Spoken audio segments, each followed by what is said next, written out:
Hi, this is Dr. Chuck Betters. Welcome. So glad that you have tuned in to Ask Dr. Betters. We appreciate the questions you send in as well. When you comment on our YouTube videos, we look at those, and many times that's where our questions come from. Kathy writes this question, and I think it's an excellent question. She says, you mentioned the rebellious son is left to the loving care of the elders in church discipline. And she goes on, she gives a personal story. Our son, sixth of 8 otherwise God-fearing adults, was living with a young woman whom he has now married and has a son. He would not come before the church to repent, so he was excommunicated from fellowship with the church through church discipline. Our family still interacts with his family, and they can attend church if they choose, although they have moved away. What confuses me is the loving care of the elders. She puts that in quotes. Our son-in-law, an elder in our church, has decided to not be in the same place as our son unless it is all-family event due to the church discipline. It feels as if our son is being pushed further away from God with no one, with the exception of some family members, reaching out to him anymore. Is this how church discipline is supposed to work? Kathy, the simple answer to your question is no, that is not how church discipline is supposed to work. The sad part is that many churches that practice church discipline are doing it wrong.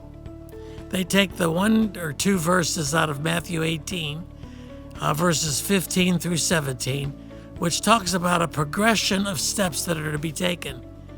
And they forget what Galatians chapter 6 has to say about the spirit of church discipline. Now, let me say it as clearly as I possibly can. Church discipline is always, always, always for the purpose of restoration. It is never for the purpose of isolating a human being, kicking him so far out of the church, shunning him, not having anything to do with him. None of that is what church discipline is supposed to be about. When I speak of the loving care of the elders, I am talking about those who have a spirit of Galatians chapter 6. Now I want to read Galatians chapter 6 to you because I think this gives us the spirit with which we are supposed to engage in church discipline. Galatians 6 says, brothers, if anyone is caught in any transgression, you who are spiritual should restore him, watch this now, in the spirit of gentleness. Keep watch on yourself, lest you too be tempted. In other words, the same thing you might be disciplining a brother for, you might be guilty of. And so you have to examine your heart, look inward. He says, bear one another's burdens. How do you do that if you shun somebody? Bear one another's burdens and so fulfill the law of Christ. The law of Christ always references the law of love. For if anyone thinks he is something when he is nothing, he deceives himself.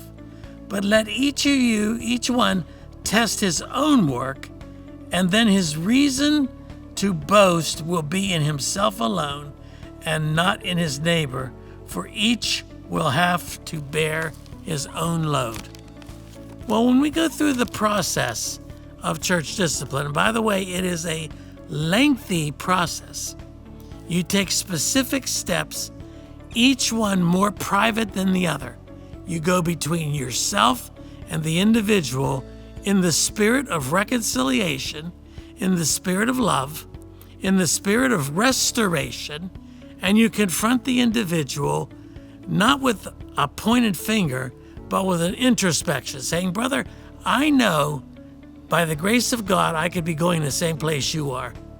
I know I have the same abilities and capabilities of falling into deep sin just like anybody else. And I'm here out of love for you.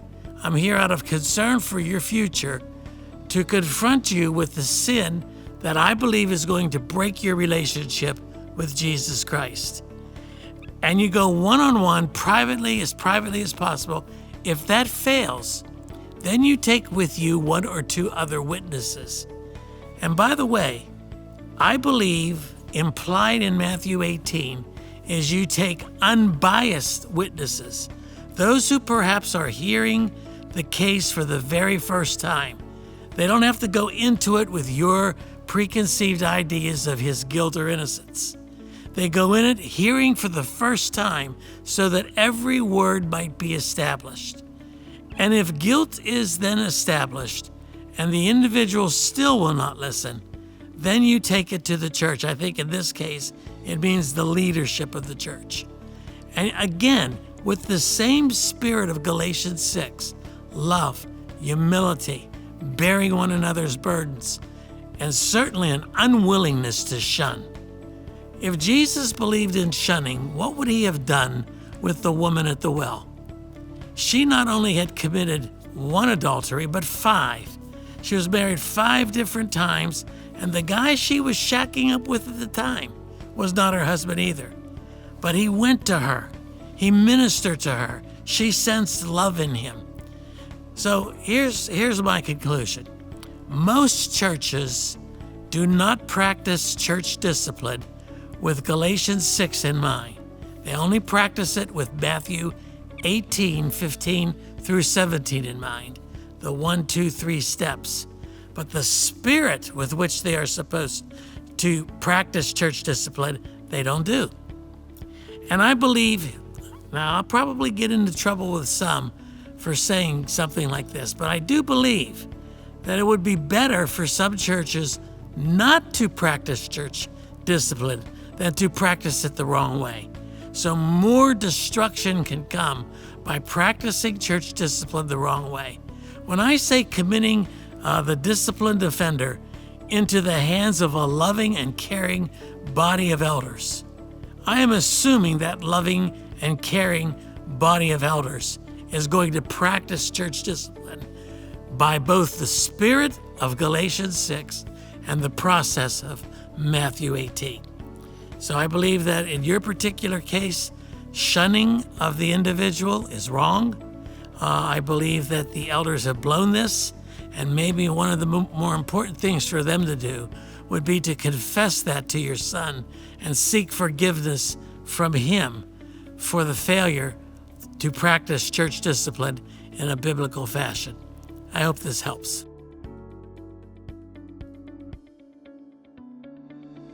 Hi, my name is Melissa Weisenfels, Executive Director here at MARKINC Ministries. Thank you so very much for your continued support of this video series.